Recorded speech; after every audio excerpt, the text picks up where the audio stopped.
Oh, the weather outside is frightful. But inside it's so delightful. It's Christmas in July. Let's review. Let's review. Oh, let's review. Season 2. Bum. Bum. Bum. There we go. There we go. You did it. You did it. All right. So, welcome one and all to Christmas in July 2015. We're kind of getting a little bit of a back catalog going on, but that's okay. We're getting through it. There will be 31 at the end of it. Rest assured, 31 for 31 days in July.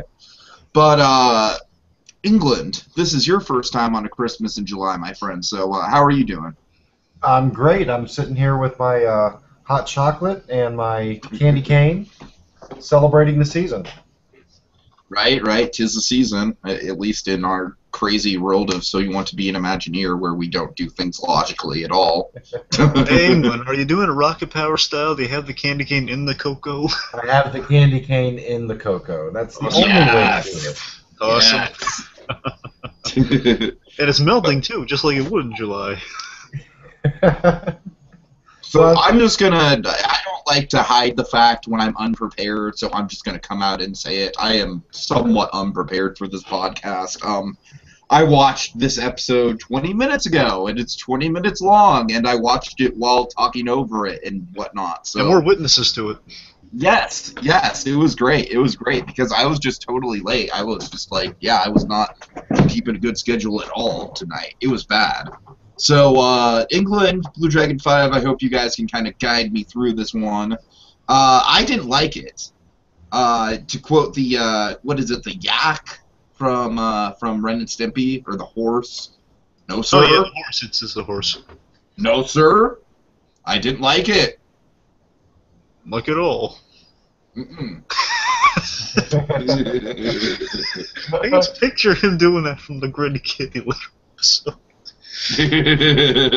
This Christmas special lacked heart. It was just a bunch of weird imagery and stupid characters and annoying voices for the most part. I really didn't like it, seriously. There's not much to latch onto with this one. So, Blue Dragon 5, what exactly are we reviewing for Christmas in July tonight? So, folks, per Tiki's pick, we're reviewing Inspector Gadget Saves Christmas from a beloved show from the late '80s. It's also kind of had a lifeblood of its own, kind of coming back now and again. And this is when it first, I believe, it could be wrong here. England, you could fill me in if I'm wrong here. It could kind of came back for a moment for the first time in the '90s, a little resurgence, and this little one-off Christmas special. Yeah, and I think this was the last time that Deke, which as a kid growing up in the '80s, we all said it was Dick. But I think this was the last. I always time. thought it was like the Dixie Cup. That's what I always thought it was. I remember being 10 or 11, and every time that Deke logo came up at the end, you had to giggle. But exactly. Well, I think this was the last time they produced Inspector Gadget, and it doesn't feel even. The original series wasn't great, but it doesn't even feel as good as. No. Yeah. This was the first Christmas in July where I was genuinely excited about it. It sounded like a really fun premise. Inspector Gadget saves Christmas, and there's not really a ton to latch onto at all here. There's really not. The plot is incredibly thin. I guess really quick, England, did you have any memories of Inspector Gadget growing up? Was that during your time? Oh, Inspector Gadget was right in the middle of. I would have been 6 or 7 when it came out. Okay, so right on. I was the target market, and it played on AFN, Armed Forces Networks, when I was a kid, and we only had one channel that had English.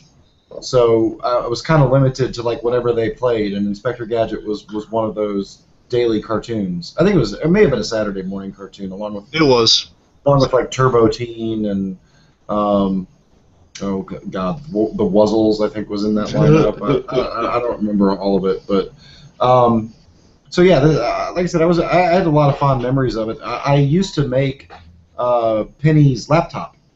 because I thought her nice. book laptop. That was so cool. It was in the book. Yeah, I'd take graph paper and I'd make Penny's laptop, and I would go outside and pretend like I was solving crimes and stuff. That sounds so cool. I mean, it wasn't it wasn't like GI Joe or anything, but Oh, it's even better. You're solving crimes. but yeah, I enjoyed it enough that I was really excited about the Broderick movie. Okay, yeah. And we all know how that went down. Let me tell you some my Inspector Gadget experiences since you brought the movie up. Okay. So I was a fan of the Don't cartoon. tell me the movie was your first exposure to it. No. I was a fan of the cartoons. I'm a Gadget fan. Well, not just the Inspector Gadget. I mean, I love gadgets in general. It's one of the things that draws me to Batman. And it's just there's always this kind of fun conceit. An inspector of some variety, all these little gadgets inside, like Go Gadget, a little catchphrase whenever they trigger the gadgets, they're malfunctioning, and someone's doing all the legwork behind. But an inspector. And I guess the gag is just like, how can one man possibly have like? It's really kind of a parody of the $6 Million Man in a way, isn't it? Yes. Yeah. That and also there's a lot of Get Smart in there because Don Adams does the voice of Gadget. Basically let's do Inspector Clouseau with Maxwell Smart, but put a little bit $6 Million Man in there. It's essentially Inspector Gadget in a nutshell. And it was always kind of a little fun conceit. I remember I watched it. I love like the VHS tapes too. Is watching like the package. Basically, what they do in the '90s, I guess, is they would repackage some of the old episodes from the '86 show, I believe, because they had only ran for 2 seasons, I believe. Then, of course, all the latter versions down the line. Cause like I definitely watched it on Nickelodeon. I'm not sure if it was like a latter version or I don't know. England, was there a '90s version that aired on Nickelodeon that you know of? No, I don't. I'm pretty sure they kept recycling the. Yeah, I'm pretty sure. That's most likely what it was, and I probably got a VHS tape from that. I'm guessing. So basically, it was like the premise of Inspector Gadget, like reflecting on old cases, and then they just played, even though he had no knowledge of like, what Penny and Brain were doing during that. But anyway, so when the movie, I kind of got bamboozled into seeing the movie because my parents, they were pretty much saying, "Oh, we're going to see Inspector Gadget the movie," and it says Inspector Gadget, yeah, because I thought it was like the animated, because I thought it was the animated show in a full-length form, and I was like really weirded out when I got to here, like, what am I watching? This isn't anything of what I thought it was going to be. Don't get me wrong, I still liked it as a kid. It is a guilt, even to this day, it's kind of a guilty pleasure. I felt the exact same way about the Super Mario Brothers movie. So for me, even when I heard there was a Super Mario Brothers movie, I was like, awesome, hell yes. And then I watched it and I was like... I was just really taken. I was almost a little frightened by it. Like, well, this is not... Like, someone's getting murdered at the beginning of this movie? What is this? Right. Guy's losing his hand? Yeah. Anyway, so... point is, I was also intrigued by that version. Again, seeing gadgets on the big screen with a guy in a trench coat seems pretty cool. Again, I kind of took it for all the positive elements. I have the McDonald's... Inspector Gadget all constructed and everything from when I was a kid. It was fun. And it's always kind of a cool concept. And even looking back at it, it's a guilty pleasure because I like the cool gadgety elements of it. And Matthew Broderick doesn't deliver that bad a performance. Just everything else goes around him. Matthew Broderick's terrible. I'm saying he's not Inspector Gadget, but he doesn't give like a bad performance. It's not Inspector. He gives a terrible performance. I'm sorry, England. I'm saying there's also some gloriously hammy performances in that movie too. I mean, to me, it's like Matthew Broderick trying to do a really bad impression of Jim Carrey as the Mask in a lot of parts of that movie. Yeah. Well, when he does the evil Gadget, yeah, but yeah, the evil Gadget is really kind of what I'm thinking about. But it was okay. I mean, I think while you were talking, it made me think. I think this was the first reboot, which I've now seen. There's like G.I. Joe and Transformers have been rebooted and all this other stuff. But I think this was the first childhood property I can think of that I grew up watching the original cartoon, and that they rebooted. That I was disappointed in. Yeah. I can't think of another one that came before that kind of led to that awful series of the Garfield reboot was no good. I mean, I could just keep listing. Smurfs reboot. Yeah, you Smurfs movie.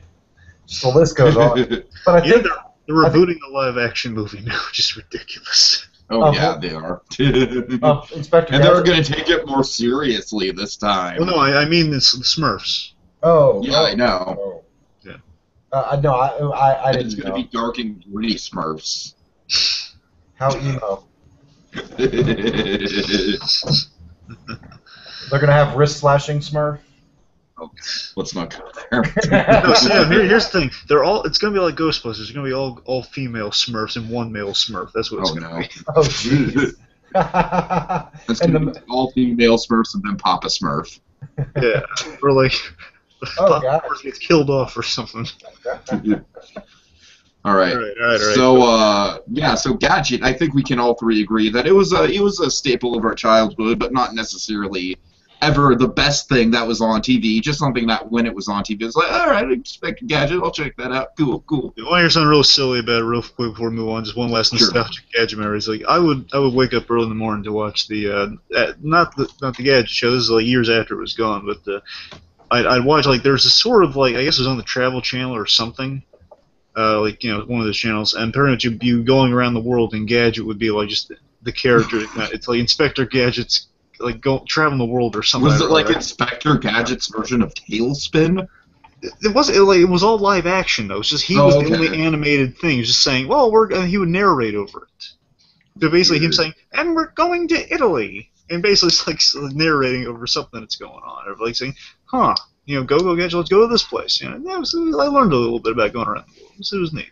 Seeing landmarks and Gadget just being kind of the draw there, All right, well let's breeze through this recap because frankly, like I said, I don't have a lot to say about it, and I don't think there's there's not a lot to there. it, so that shouldn't be. No, there's really not. Just to preface it for people out there, it's gonna be there's a lot of really weird yet absurdly hilarious stuff. Some could think to the special. I might find it absurdly hilarious if I were to have a chance to sit down and watch it, like actually. But let's go through it. Okay. So we start the special. We hear first of all Frank Welker. Of course, the big staple is Dr. Claw and various other famous cartoon characters. Man of many animal voices. Dog being the specific one. Dog, cat, you name it. The Raiders of the Lost Ark monkey. It's all Frank Welker there. All So Frank Welker, he is voicing Santa Claus in the beginning here, which is funny given who would take Santa Claus's place. And it's instantly hearing Frank Welker is kind of go through like this wake up song, like basically like telling the elves to wake up, and they all go through like the whole "we wake up, we love making toys," that sort of thing. Yeah. I guess this is just another trope that we can add onto the list of the North Pole and establishing stuff. And real Pole. Santa Claus in a special. There you go. You got that. And we're also going to get imposter Santa in a second here, so there's a few tropes right off the bat. Oh, of course. We got a lot of tropes in this one, Tiggy. You're going to see.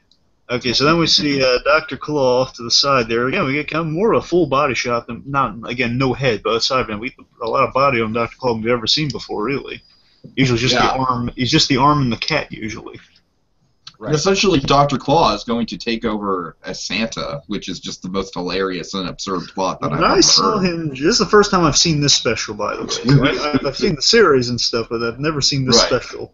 So seeing Dr. Claw dressed as Santa Claus, and with his plan of ruining Christmas and blaming Santa, which he verbosely keeps sharing with the cat, with Mad Cat. He's dressed, just seeing Dr. Claw, aside from the hidden head, dressed as Santa Claus. Yeah, he's even got the beard, but he's still got the beard just connects to nowhere. It's just the hidden face and the beard. that was a big draw for the show, too. You always want, the kids always want to say, "Oh, what it looks like." You're never going to see that. They don't draw. Well, it was just like the whole edit and anything, what was underneath Double D's hat. Yeah, that sort of thing. I still subscribe that it was exposed brain. Okay, so that was my theory. All right, is there anything you want to take us through any of this, or? Yeah. No, I don't have any comments right now. Okay, so basically, he pulls out a little device that he basically activates, and it hacks into the elf's hat, the dingle berries on the elf's hat. The little dingly. This thing. Yeah, exactly. A little puffy part. Basically, he hacks into a microchip he's implanted in all those hats, and it just basically hypnotizes them, puts them under a mind-controlled state, It Loki-pokey sticks on the quote. Essentially. So, So then basically he somehow hacks the crane or something, pretty much just whisks Santa Claus away with this wrecking ball crane thing. Yeah, it's weird. It's like a wrecking ball, but it's got like a The little crane. hook on the side Yeah. of it too. It's like a claw machine with a wrecking ball on, basically. So then it whisks Santa off and drops him down. The claw is carrying the claw. So it basically whisks Santa away and drops him down this this grate of some sort. Leads to a dungeon, which I gotta wonder, why does Santa Claus have a dungeon on the North Pole or a jail You gotta cell? put the bad kids somewhere. Oh yeah, but it's Santa Claus. I mean, the coal basically just acts as a warrant. The coal is just like, okay, now you gotta go to North Pole jail. Oy. Oh, God. Okay, so basically, Santa's a son of a bitch, man. You didn't know that?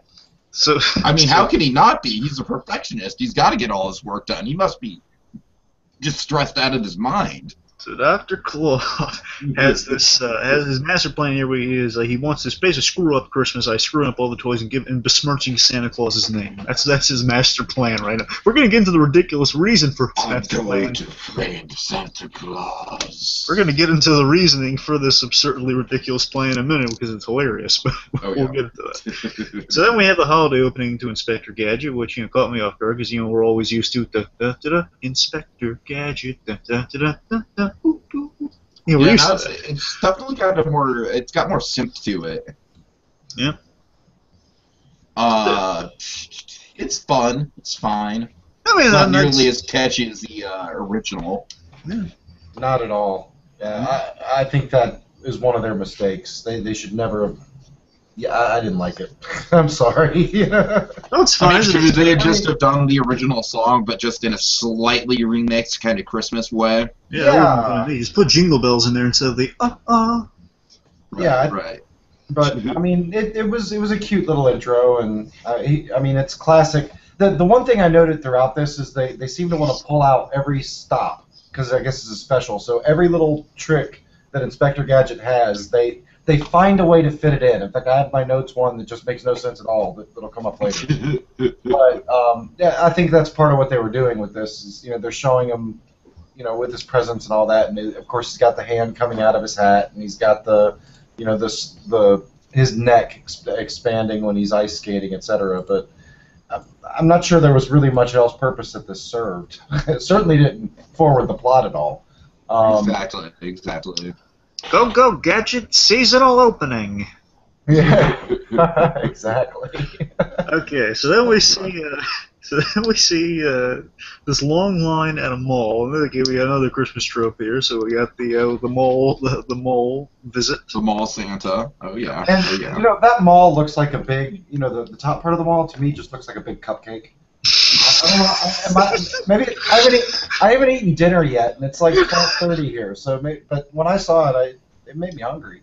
Looks like a nice strawberry cupcake. Just Don't make me hungry.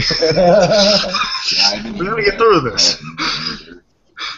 Okay, so we're at the mall. We have this long line of people and kids and adults and children, and they're looking all peeved. It's like classic kind of. We got this also Family Guy, like a setup. Like there must be some idiot holding up the line and telling Santa a million things they want. Then you get see Penny and Brain at the front of the line, and who's on Santa's lap? Who other than Inspector Gadget with with 47 pages. Over a 47-page list of things he wants. And then he starts going into the optional items. Which, look, I get the point of having optional items, but still, come on, a 47-page plus list. That's excessive. And then, of course, it's actually the chief, but he doesn't know it's the chief. But that visual image is pretty funny, though. You just know, oh my god, he's been doing 47 pages on the chief's lap. And he doesn't realize this, and every sighted person can determine that Chief Quimby is not Santa Claus. Okay, so then, so it's Quimby, and of course, they say, Gadget, it's me. Of course it's you, Santa. Says no, it's because Gadget is such a thick-headed. Because even more so in the past, I think this is the dumbest we've ever seen Gadget. Am I right in that, England? I think so. Gadget is pretty damn incompetent. Yeah, I think this is the most incompetent I've seen Inspector Gadget ever. I would say that's a fair assessment. So he has Chief Quimby has to call Gadget, who's right next to him, just to tell him, Gadget, I'm here. Wait, where are you, Chief? He says, I'm right here. Oh, you don't need to shout, Chief. I'm right here. Oh God! And so right away, this kind of turned me off because it's like, okay, like we get it, Gadget's dumb, but you just made him like Peter Griffin dumb. Yeah. Well, at least he's a little more likable than Peter Griffin at this moment. Mm. Okay, so then, so basically, he gives him like this is my favorite running gag from Inspector Gadget. He gives him the exploding, gives him the telegram where he goes through, always get like the eyes like darting over like a typing, like a typewriter. Santa Claus in the North Pole. Someone's trying to ruin Christmas. Stop. Real Santa in trouble. Okay, he says, all right, Penny, let's go to the North Pole to save Santa. Oh, and don't worry, Chief. I don't litter. And he throws. This is kind of funny though. Yeah, but he tries to throw it away again. He does the respectful thing. He doesn't litter. I love that about the guy. Throws it away, but it bounces back off the thing. And apparently, this nitroglycerin lace paper then right in the Chief's face.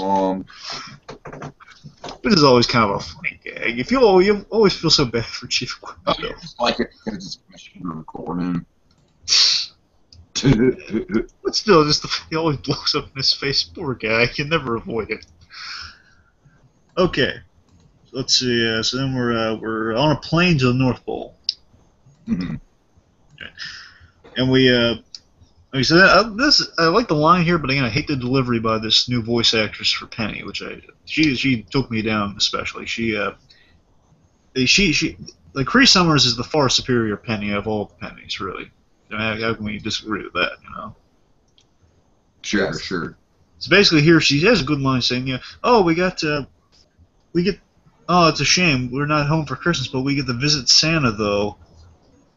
No, that's the breaks, huh? Pretty much saying, oh yeah, this is the worst way to spend Christmas. You're saying she's being sarcastic. It's kind of clever. Mm-hmm. But then, of course, that voice is really not doing it for me. Anyway. So Yeah, it's the one replacement voice that, like you said, it kind of takes you out of it, even if you haven't seen the other shows.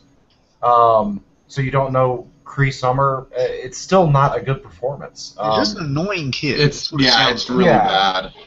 Like right from the get-go, she's just like, "Oh, we get to spend Christmas in the North Pole with Santa Claus." Oh boy. Well, but that's part of the gag of Inspector Gadget when you watch the original shows is that Penny is the voice of the audience. I mean, it is aimed at 7- and 8-year-olds, but you're that kid that's going, "Oh, don't be so silly, Inspector Gadget. He's right there. He's right there."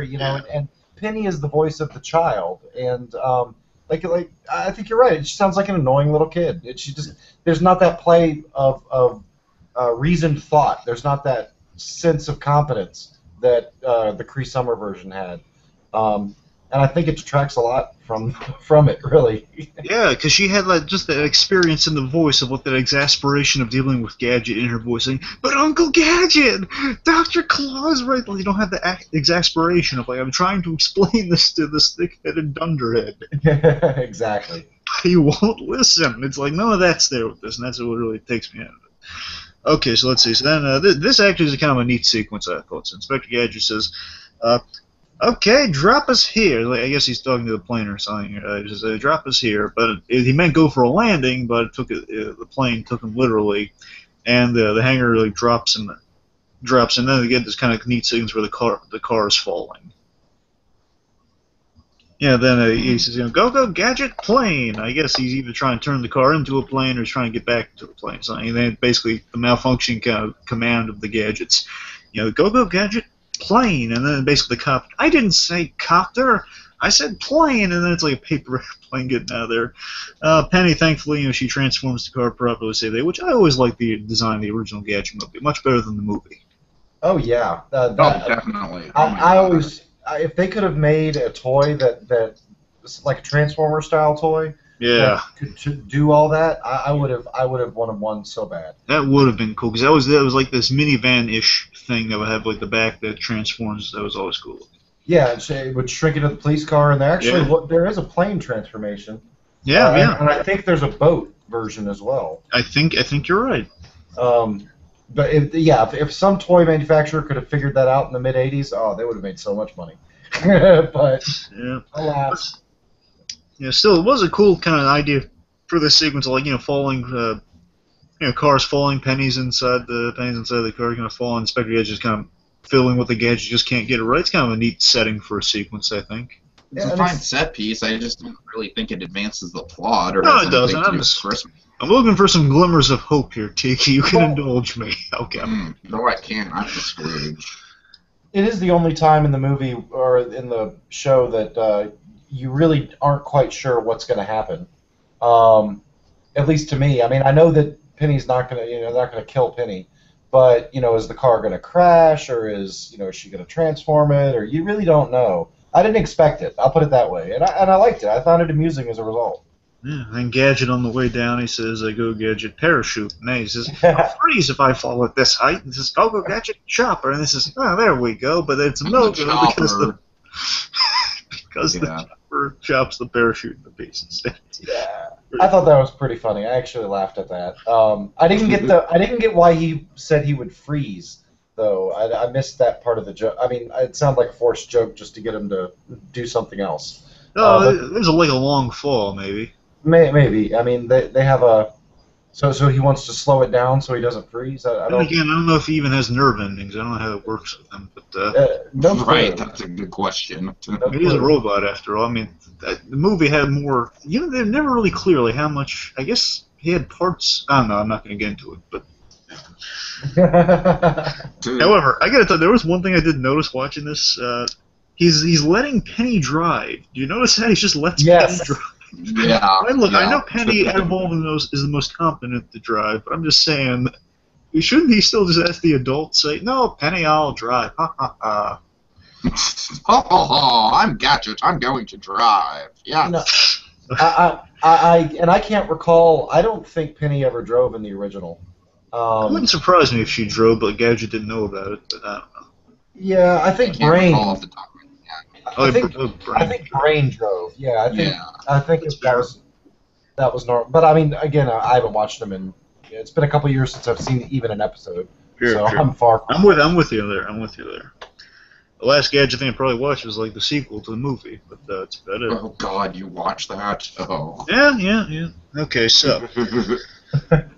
Okay, so then Gadget has it's kind of a wordplay. He says, "Okay, let's get to the bottom of this." He steps out of the car, falls deep in snow. It's kind of fun. Okay, so then we got. The Gadget here kind of operating kind of officially saying, "Okay, here's what we're gonna do. I'm gonna present my credentials, clear the place, and then we'll be home for Christmas." That's the plan. That's what Gadget. He wants to just get out of there as soon as he can. Importantly, Gadget's not thinking much of this assignment. Because he thinks, well, it's the North Pole. Santa Claus is doing his business. What could go wrong? So, yeah, and that kind of leads to the mistaken identity, I guess. I don't know. Of course, he's very dense. That's what leads to the mistaken identity. Yeah. So then we have kind of the awesome moment that, again, me just watching this the first time. I barely recall this. This must have been a really rare occurrence, if not ever happening in the history of the series. Gadget came face-to-face, almost, with Dr. Claw. Right, that was kind of a big deal in a way. That was really cool. Oh my god! And then the Gadget again, he picks up on the fact that's a familiar voice. Must have recognized from my chimney, but still a familiar voice. It's for a moment there I think, was he going to actually be smart this time and realize it's him? No, of course not. But still, just they're that close, and I love the best part about this scene is just Claw's side of this. Just like the tension in the room, like Claw clenching his fist when he's talking about that evil Dr. Claw.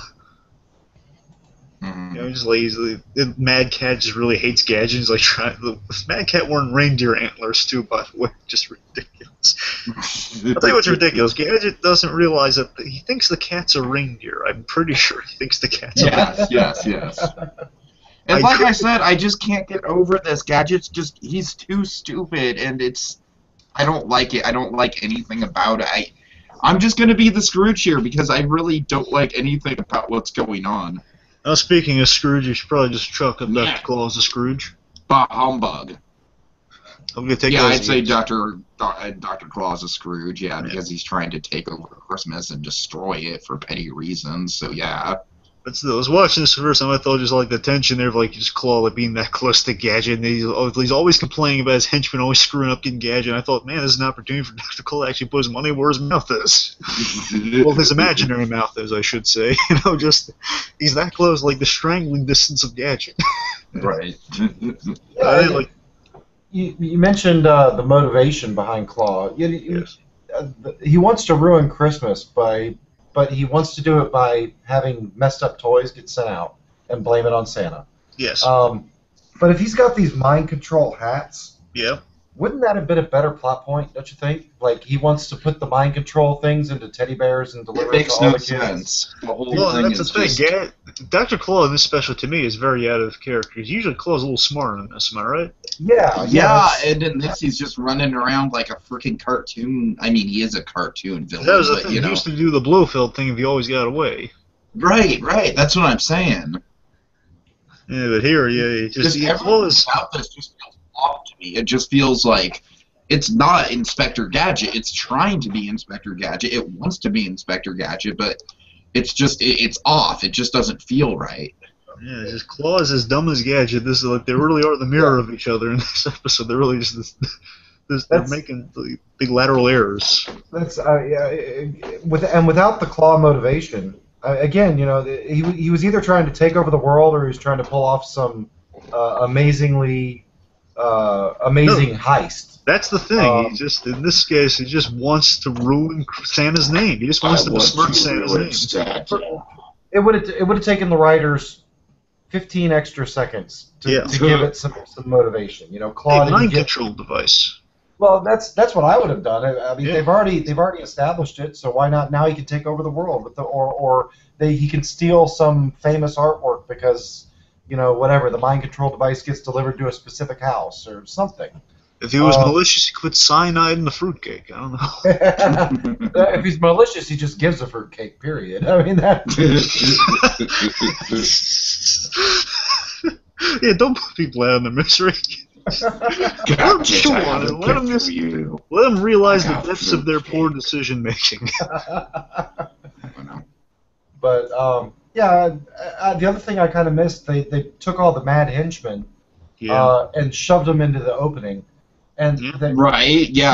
Did I miss it? There were no more henchmen, and that was the other thing. Was Dr. Claw was always the puppeteer. Yeah. So the main villain or the main antagonist was normally not Dr. Claw. It was somebody else that Dr. Claw was manipulating or worked for Dr. Claw, etc. And again, none of that was in there. And I think Tiki, that's why you don't feel like it's an Inspector Gadget because it's really lazy, Inspector Gadget. It's incredibly lazy, and I just didn't get into it at all. Yeah, I think the interesting thing is here, like some people complain about kind of like falling into formula. However, when the formula works, you don't want to stress away from it that much. No. Gadget, That's the thing about Inspector Gadget, and also about like a lot of cartoons in this sort of time period in general, is they had a formula, they stuck to the formula, and that's why it worked, and that's why we kept coming back. Mm-hmm. All right, so let's see. Then Mad Cat's like scratching the crap out of Gadget, and let's see. I get there's something about impressions, but someone's got impressions too. But I don't know. I can't read my own notes on that one, so I can move on. Okay, so then we got Penny and Brain. They're noticing the elves are kind of out of it. Something's off. Like they're all hypnotized and just kind of zombified almost. Right. It kind of reminds me of all the. In the SpongeBob movie, the whole army of plankton followers with the chum buckets. Oh yeah, that. Oh yeah. Uh-huh. All hail plankton. This is remember Squibber on his recliner bike, just saying, down here. Down here, ma'am. Yeah. Okay, so then it's pretty much Penny also I want to point out is kind of incessantly annoying this elf too. Thankfully he is out of it. Again, that voice is just really making me mean to Penny, and I don't like that. It's pretty bad. It's pretty bad, Joe. So then again, so the So the elves are starting off with the elves, and Penny and Brain are smart enough to realize that. So, and again, just then we cut back to a Santa, quote unquote, and Gadget, and they're basically saying Gadget wants to have a look around, and then and Dr. Claw. It just shows you how dumb Dr. Claw is in this case, saying, "I'll have my drones, elves, show you around." Yeah, and they're both just idiots. I know, that's it. You're right. Gadget usually has like a amount you need of idiocy, but then they just blew it out of complete proportion, and Claw is just completely out of. He's out of character. Yeah, exactly. He's not a character. Absolutely. He's just a walking. He's a walking unseen plot device. In this case. Okay, so let's see. Okay, so then Gadget is this funny thing. Well, there's this thing where he says, "Well, you go have some sugar plum soup. You get some sugar plum soup while I investigate. While I go around and investigate." Mm-hmm. And I love this. Now, Penny, again, two things great. Penny is smart enough to pick up that it's Dr. Claw instantly when she sees the guy. So she's smart enough to do. So I think they're on paper she might be coming across a little better if like she's picking up on the fact, well, it's Dr. Claw. There's something wrong with the elves. Right. So she's written like classic Penny, but doesn't connect without that voice. Yeah, like her reaction to Dr. Claw is an example of that. She doesn't.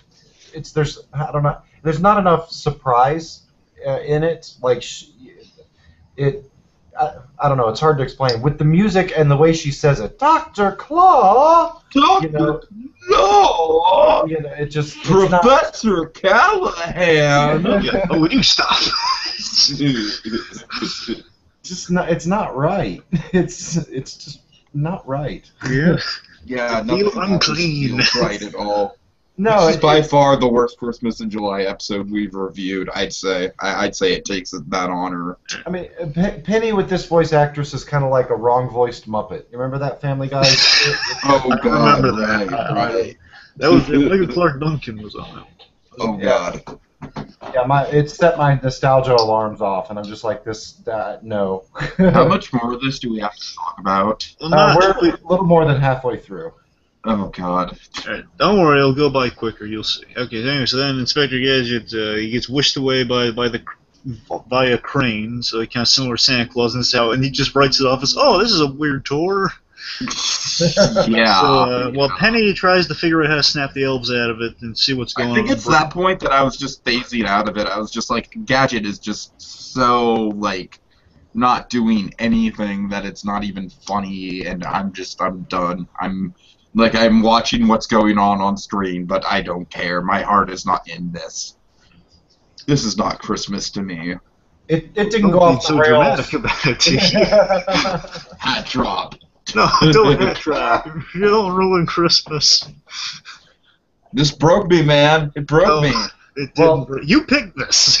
I know. I picked it, and You it broke me. picked I it. didn't know it was going to be this bad. You can't give up. Then Dr. Claw wins. Yeah.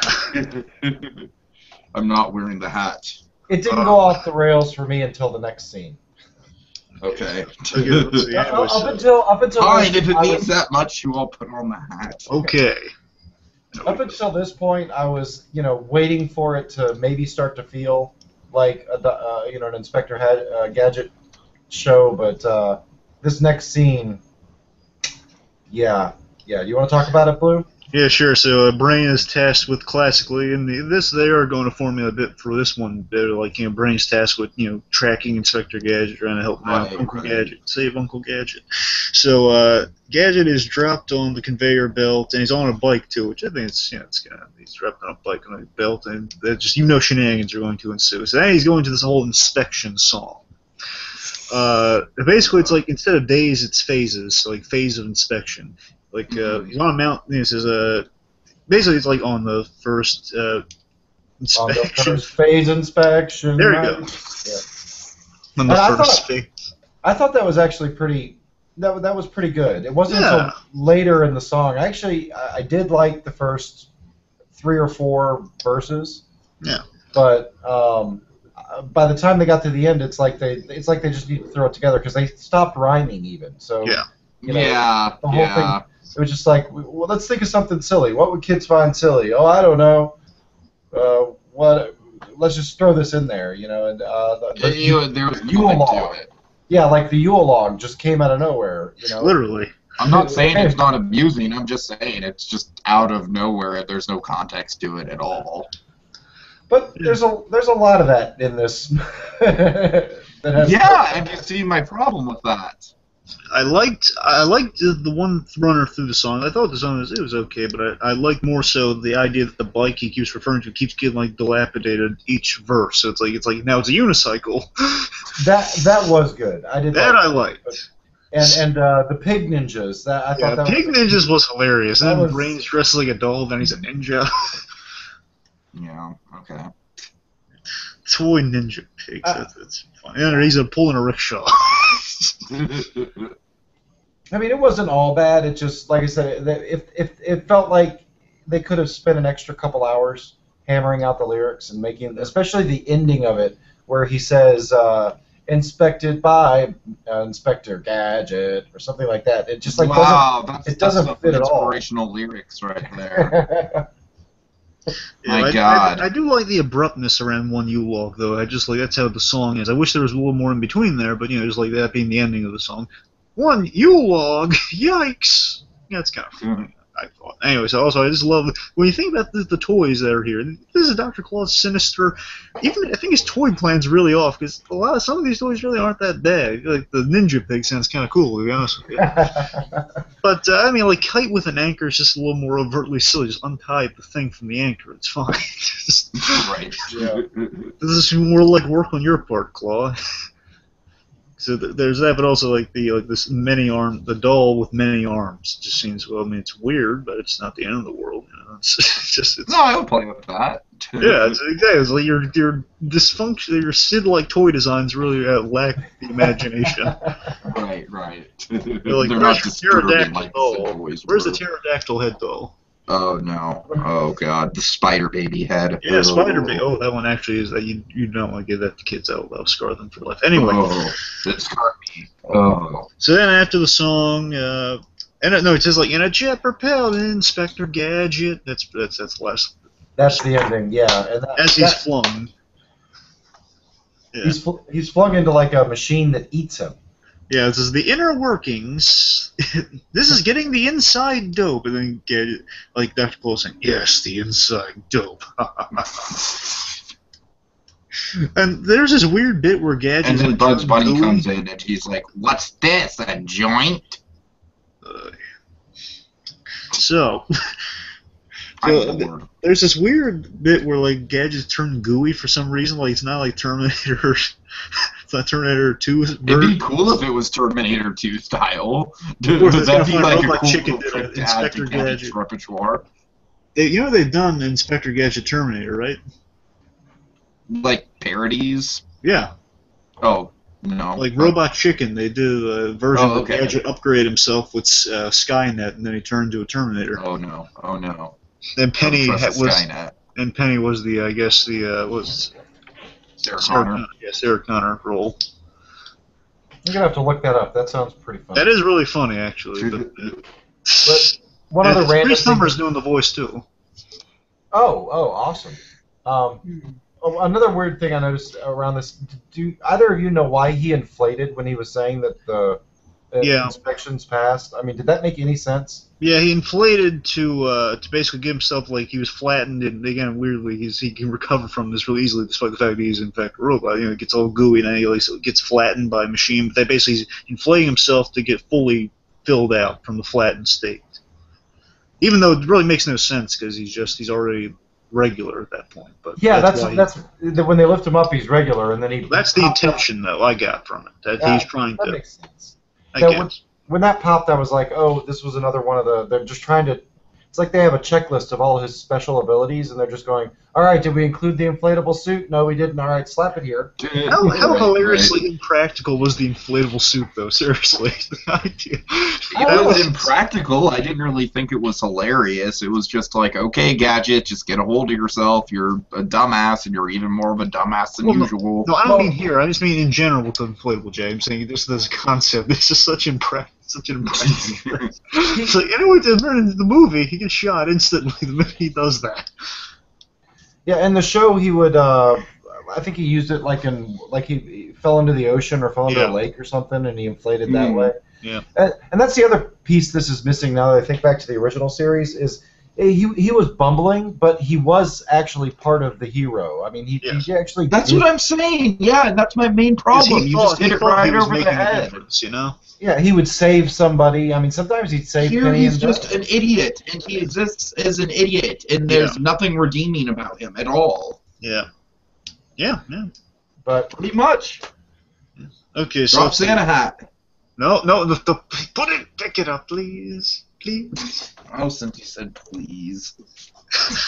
Okay, so let's see. So then we got Santa. Basically, he's inspecting Santa's living quarters now, which again is a setup because then Gadget is like he's whisked away into the grate, I guess, into like the where Santa was banished to. Then we got Santa, Inspector Gadget, the real Santa.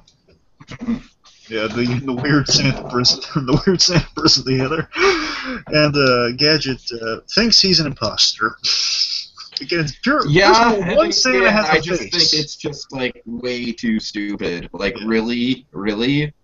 Yeah. Now, of course, you got one. Again, I love that at first. I don't buy it at all. I don't buy Gadget being that stupid, and I know part of Gadget's character is being bumbling, but it's just this is where I was just like, okay, I'm done. I'm done. what would have been a better way to handle it? Again, the scriptwriters I just think they mashed this out over pizza and some beer one night. Because, Pretty much. Yeah, because okay, think about just within the context of this episode. He thought the chief was the real Santa. He thought Dr. Right. Claw was the real Santa. I guess the joke is when he meets the real Santa, he doesn't think he's the real Santa. That's the joke. But it doesn't really carry. I mean, they could have done something a lot. Yeah, it funnier. doesn't really translate. I mean, I get the humor in that. It just doesn't really translate into like a moment. Now, I think there's a funny line that comes up here. Just the idea of like Gadget thinking he's an imposter at first. It's kind of funny, because here's the problem with it. Here's the huge problem. The reason it really doesn't It work. keeps dragging and dragging and dragging, but and not it just- makes the whole ending of this special just go on and just. It's not just that. It's like the fact that he can easily prove that he's the real Santa anytime. This is really incompetent Santa too. Like, you prove you're Santa. Right. This whole thing just. Oh man, who thought this was good? There's a really funny thing though when he says I'm like struggling through this, folks. This one broke me. This one really broke me. I mean, the Adventure Time Christmas broke me in kind of a way that. How did Adventure Time break you? Well, it broke me in terms of like there were no real traditional Christmas elements in it. It was just kind of like, oh hey, they're gonna put on sweaters and drink hot cocoa at some point, and I'm like, okay, but this is oh man, I can't handle this. This is just. I mean, somebody thought that this was good because it was nominated for an Emmy. It's true. I'm glad you brought that up. But thankfully, someone better won. Yes, Batman the Animated Series won that. Robin's Reckoning, Part 1. Oh my God! Thank God. Oh. Yeah. Take that, mediocre animation. It seriously is. And not even the animation itself is really all that good or creative. Yeah. Well, like here's an example. Am I the only one that noticed that all the reindeer had red noses? Yes, and then there's that line saying, "You and the red nose, don't give them any hints." Of course, they all have red nose. Yeah. Okay, let's get to that point. I'm sorry. Let's just get through it in general, let's go. Let's keep going. I was gonna just try to rapid fire through this. Like this. Yes. Like there's and these 8 shifty. Let me guess. You're gonna try to tell me these 8 shifty-eyed thugs with spiked hair or reindeer, right? So it's just some of the lines with the incompetence at first are a little funny, but then it just drags on. He's just so stupid. He's lost all the charm to me. He is doing everything in his power to make everything go wrong. He should be the antagonist of this episode, really. Then he thinks the case is solved. He reads Santa his Miranda rights. Stupid! It's stupid! It's stupid! I think the word you're looking for is dumb. I'm upset.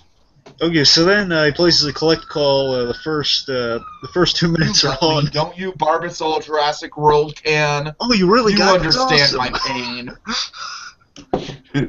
What, Tiki? Where did you get that? Look, I showed it to you. I now just you- got it at frickin' a grocery store. Oh, that's cool. Yeah, Jurassic World Barbasol can. Oh, that's cool. It's alright.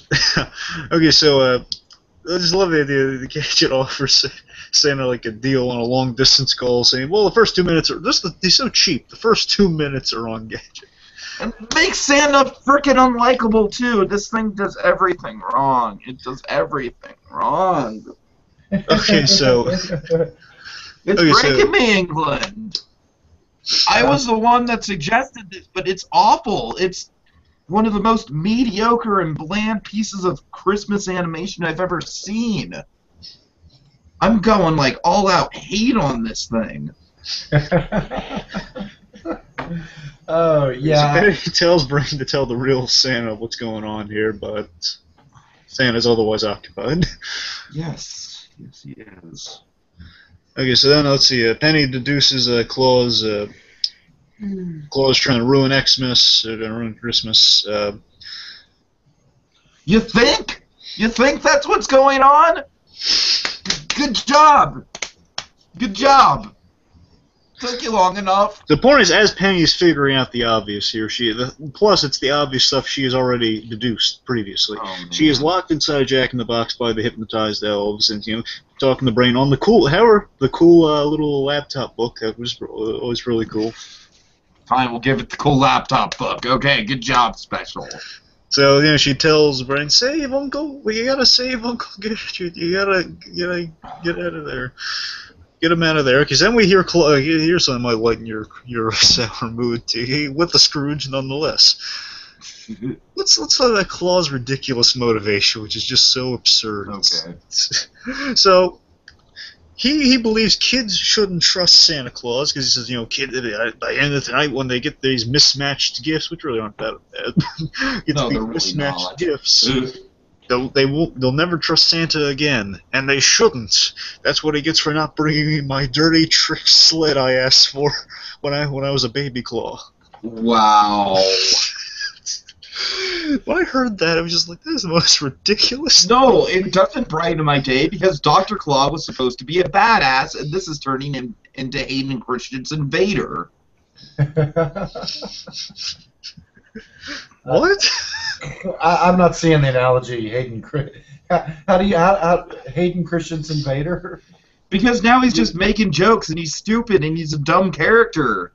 And before, he was kind of a badass, and kind of menacing, and kind of dark, and had a mystery to him. I'm just saying this is literally the most ridiculous thing that could ever have Dr. Claus say. That doesn't amuse you at all. No, it doesn't. This whole thing is lost on me. Do you think it would have been better if they'd had a secondary character actually impersonate Santa, or if he'd used if he's got mind control devices, why didn't he just mind control Santa? I mean, how much fun could Why you have didn't with he that? mind control the kids to turn on Santa? Yeah, Well, he only has so many microchips, I'm guessing.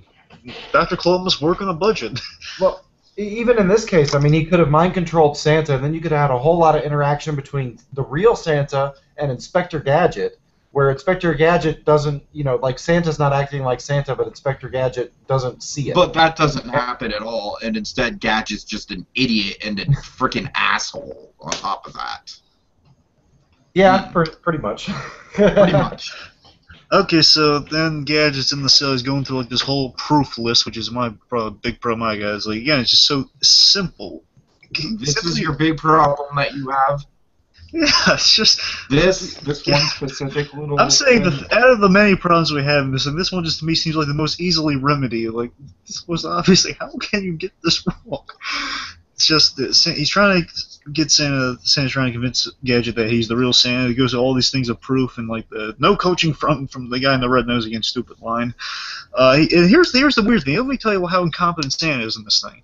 Santa Claus, for this moment, apparently he doesn't know the names of the reindeer. Either that or he's not doing the simple thing, well, I gotta give him something. He doesn't tell him the names of the reindeer. Either he withholds it or he just doesn't plain know, and later on he knows. Again, stupid.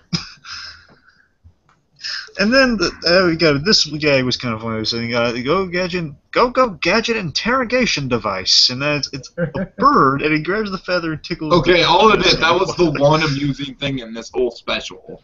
That, However, right there, The the feather horrifying boy. implication that he keeps a live bird within himself. right. Jeez. Okay, so. Then here's the more kind of deflate that balloon a little more. You expect me to believe it's Dr. Claw? What do you mean? He's your arch enemy.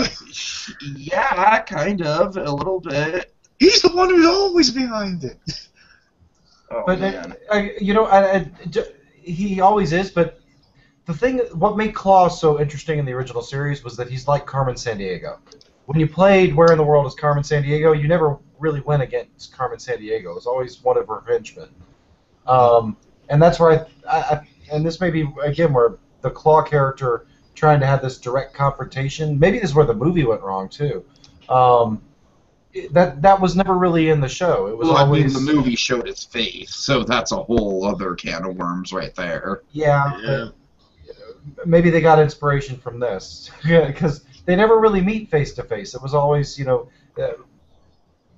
Inspector Gadget would defeat the henchman, and Claw would be in his secret lair, watching, through the TV, or he'd fly away if they were, if Dr. Claw was close, he'd fly away. They got Dr. Claw right in the sequel, actually.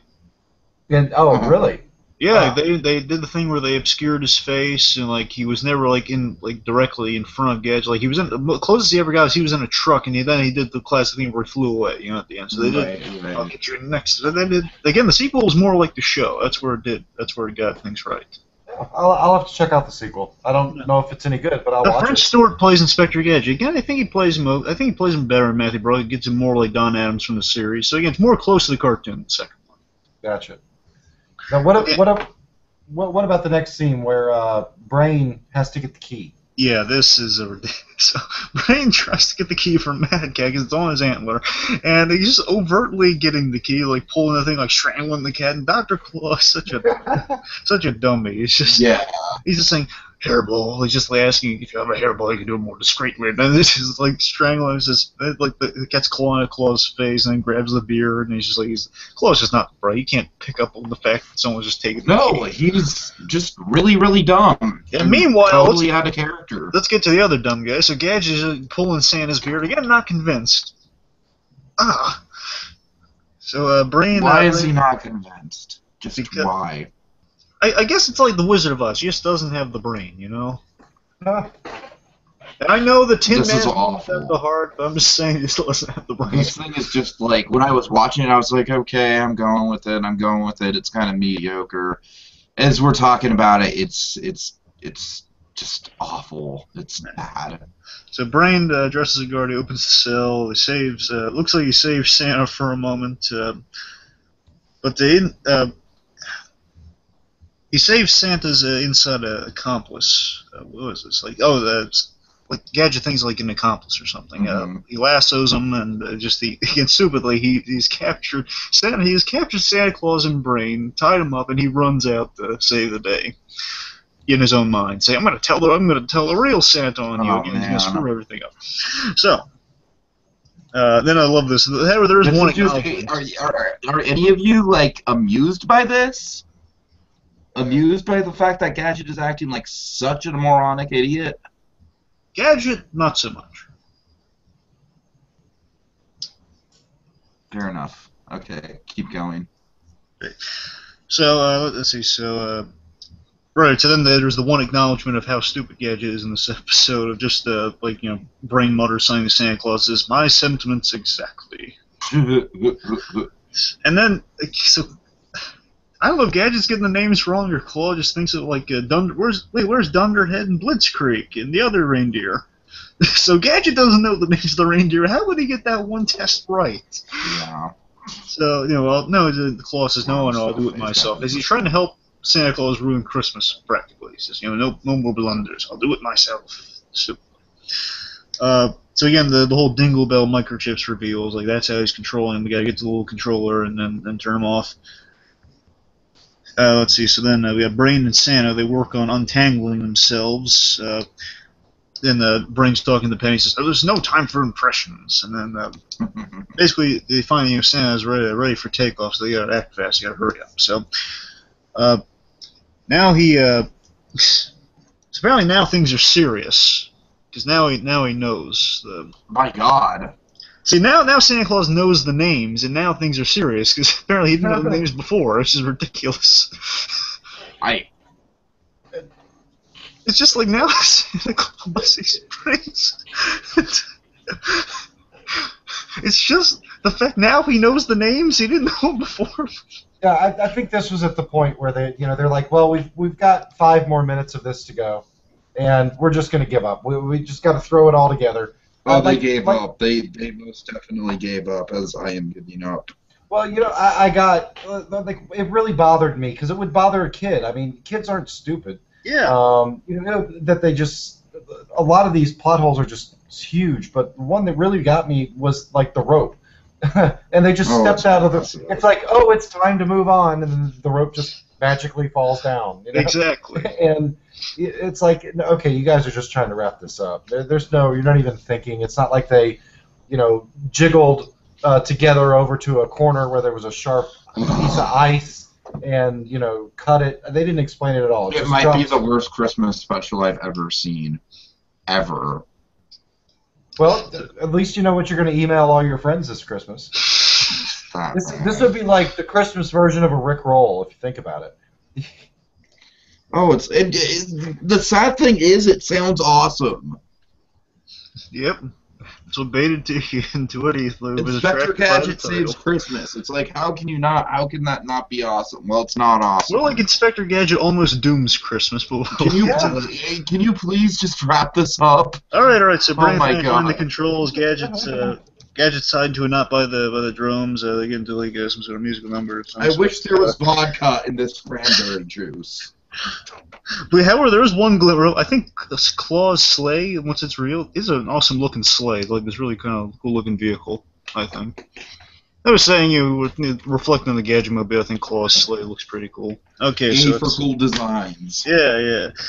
So Santa hops in the sleigh that is kind of attached to Claw's more cool sleigh, and basically, he detaches it and the payload, so the toys are saved. They're not being delivered. Claw almost gets away as Gadget, again, stupidly, the writing is so bad at this point. You can't tell. Gadget says, "Oh, I'm just gonna change. You almost forgot this, Santa." Oh my God! Shut up, dude. Yeah, so I'm sorry, not you, Blue. Yeah, so that's the thing. We don't know if he's being sarcastic or not. See, there's the thing. We don't know if he's actually knows what's going on now because he's working with the other Santa. It's like late season SpongeBob levels of idiocy. It's like basically Inspector Gadget. That's how bad it is. Inspector Gadget is Patrick in this episode. Yes, that's a an incompetent moron who is also an asshole. Yeah. It's just, again, so either Gadget's being really snide and really sarcastic, or he's just being like, no, he still thinks this is the real Santa somehow, even though they're trying to foil him. Oh, man. So anyway, really bash away, lost the reindeer, caused the thing to break. So, and then I think Dr. Claus the Lion sums up Tiki's feelings on this. So this is the worst Christmas I've ever had. Next time, Gadget. Next time. I just looked up. Okay. Can you tell I'm not amused? We're almost okay. So then apparently I think Santa actually had maybe a really backhanded insult to Gadget this way. He says, "I'll give you the red sleigh treatment, Gadget." I think that's his way of saying, "Screw you, Gadget, for all the trouble you put me through." Because he can't possibly be saying, "Thank you for all your help. I'm going to give you the red sleigh treatment." That must mean I'm going to give you the red sleigh treatment. I'm going to give you the middle finger, Christmas style. Yeah, that's what I think he's saying. Especially because the sled was green. I know, that's the thing. So I don't know. I'm assuming red sleigh is just a backhanded insult by Santa Claus saying, "Hey, screw you," because he can literally, Inspector Gadget, He didn't believe Santa at all. He didn't help him out. Why is Santa, aside from supposedly being a jolly guy who has a prison in his basement, why is he so happy? Why is he pleased with Gadget all? The dog didn't. Give the dog the sleigh treatment. Give him the good praise and everything. Well, again, that goes back into the original show. Yeah. Everybody, even, not really the chief, but the other adults that were not Claw agents, they knew that Penny and Brain were the real brains, for no pun intended, of the operation, not Inspector Gadget. You think Claw would just put a bomb in Penny's book at some point, don't you? Yeah. So then apparently Gadget saved Christmas, and then Chief Quimby stops by. Again, Chief Quimby stops by from out of nowhere to announce this, as he always does, saying, "Congratulations, Gadget." Yeah, that one's kind of a regular thing. He's congratulating him. Yeah, I'm sorry, that hat's giving me a headache. The special's giving me a headache. I'm done. They ride home. Gadget extends the arm, Gadget arm, and they have Merry Christmas to all. Go, Gadget. Good night. Gosh. It was awful. What Christmas tropes did we do, Blue Dragon 5? Well, we had real Santa Claus, we had mole Santa, we had someone trying to ruin Christmas, we had Claus our Scrooge, we had Christmas being quote-unquote saved. Is incompetent buffoon part of the Christmas tradition? Well, no, I don't know, do we? Just explain the list. Okay, so this time around, we're trying to catalog what we talked about this far. And I'm sure it's going to be pressed really deep into the paper this time. Tigi's going to add Inspector Gadget Saves Christmas to that list. I'm not even going to add Inspector to it. Okay, fine. Because he's in Dr. Claw mode right now, folks. Gadget! I can't believe this thing has been released on home video 5 times. What? Oh my god. Wait, this has been released on home? Wait, what? 2 DVD releases and 3 VHS. Oh my god. Gadget saves Xmas. If you think it's the Gadget from Chippendale's Rescue Rangers, well then go screw yourself. I don't know. Was there a Gadget on that show? No, there was a Gadget. Okay, someone's named Gadget. I can't remember. Yeah. Gadget was from it's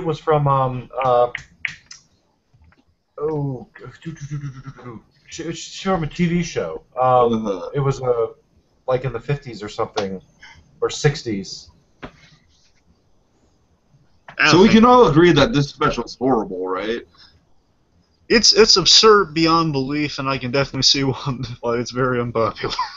Yeah, I mean, I did not know what I was getting myself in for this, but oh my god, everything about it falls apart. It has no good Christmas feeling to it because all the characters are assholes. I'm so relieved this was not an episode of the series. This is like just a thing on its own. You know? Oh god. Well, underneath the wrapping paper tomorrow, everyone. Underneath the wrapping paper, I will finally be tackling Yo Gabba Gabba, and that might not be much better. So we're on a run of kind of bad episodes of Christmas in July. We need to, we need to get back on track. Well, before we go, England, did you want to weigh in on it before we go? Because I don't know if you said anything. I don't have much to add that hasn't already been said. I was making sure. I'm sorry. Go ahead, Tiggy. Yeah, no, I need some more hot chocolate after this. This is not. With candy canes in it, rocket. I think it's turned us all into Scrooge. Yeah. Bah humbug. Which Scrooges are we? Real quick, who's Scrooge McDuck? Okay, I'm kidding. I'm Scrooge McDuck. I will always be Scrooge McDuck. Scrooge McDuck. I call Michael Caine Scrooge. Oh man, that's what I was gonna go for. Are you Jim Carrey Scrooge? Sure. Or George C. Scott. Which one? Or what about Bill Cosby? No, I'm sorry. Not Bill Cosby. You just made this Christmas the worst Christmas ever. That's not what that girl wanted in her stocking. Oh, that the mental images are just so wrong.